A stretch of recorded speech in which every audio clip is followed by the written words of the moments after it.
سیدنا ابو بکر رضی اللہ تعالیٰ عنہ نبی الاسلام کی وفات کے بعد جب خلیفہ بنائے گئے تو ایک دن انہوں نے حضرت عمر سے کہا کہ ہم ام ایمن کے پاس جاتے ہیں. رسول اللہ ان کے پاس جایا کرتے تھے, ایک بڑھیا خاتون تھی.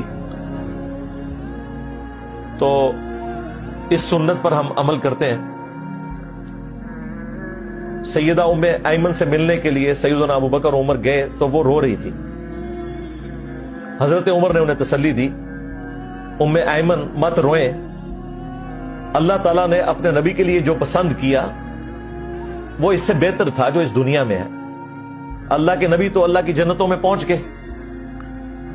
اب ام ایمن جو تھی ہے تو عورت تھی لیکن ان کی عقل کس بڑے لیول کی تھی. انہوں نے کہا عمر میں اس بات پہ نہیں رو رہی کہ رسول اللہ دنیا سے چلے گئے, وہ تو ہر شخص نے جانا ہے. میں اس بات پر رو رہی ہوں کہ آسمان کا زمین سے رشتہ منقطع ہو گیا.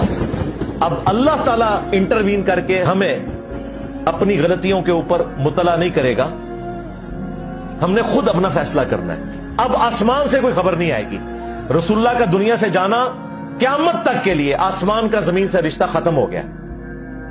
جب یہ بات سنی تو حضرت ابو بکر و عمر بھی رونا شروع ہو گئے کہ اس طرف تو توجہ ہماری نہیں گئی تھی کہ نبی علیہ السلام کا دنیا سے جانا صرف آپ کی جدائی نہیں ہے ہمارے ساتھ, بلکہ اب اللہ تعالی ہمیں ڈائریکٹ گائیڈ نہیں کرے گا.